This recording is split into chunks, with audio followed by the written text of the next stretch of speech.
Hello everyone and welcome to this lecture in the Git GitHub Masterclass. Today we are going to learn about how to bring remote changes to local. Let me explain to you what this really means. So in the last lecture we learnt about pull requests and we merged the changes in our branch called feature 1 into our main branch. So if you see the main branch on github.com now has these two sentences in index.html. This second sentence was originally from the feature 1 branch, but then we merged it with the main branch. The main problem is that now let's say if you want to keep on working on the code in your local, which means in your PC, and if you go to the folder, let's say, so let me clean the terminal. If you go to now, let's check which branch we are on. We are on the main branch right now.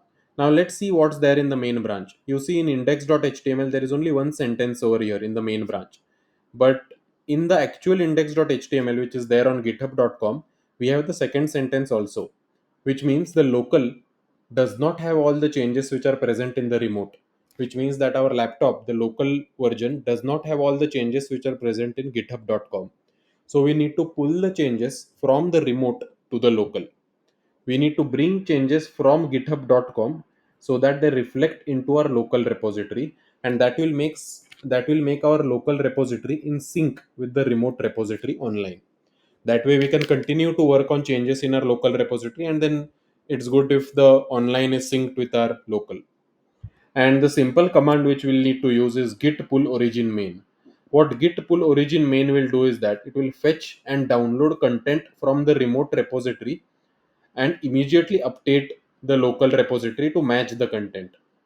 So what git pull means that you pull the changes from the origin, whatever changes are there in the origin, and you make sure that the main has the similar changes, so that the main branch in my local repository is synced with the origin, which is remote or through github.com.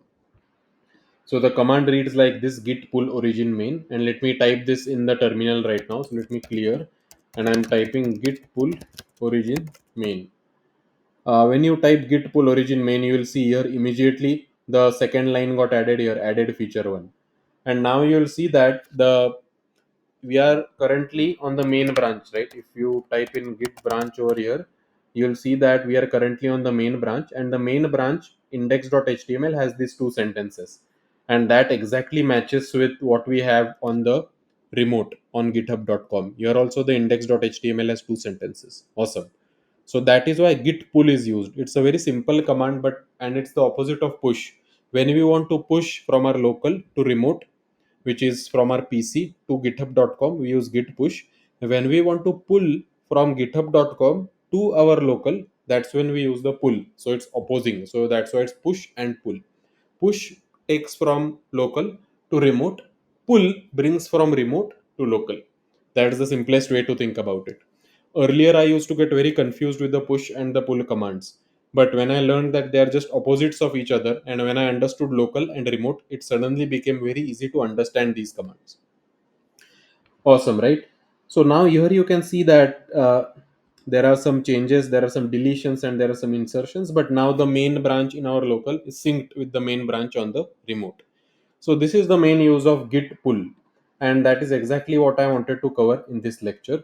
In the next lecture, what we are going to learn about is forking repositories. So thanks a lot everyone, and I look forward to seeing you in the next lecture.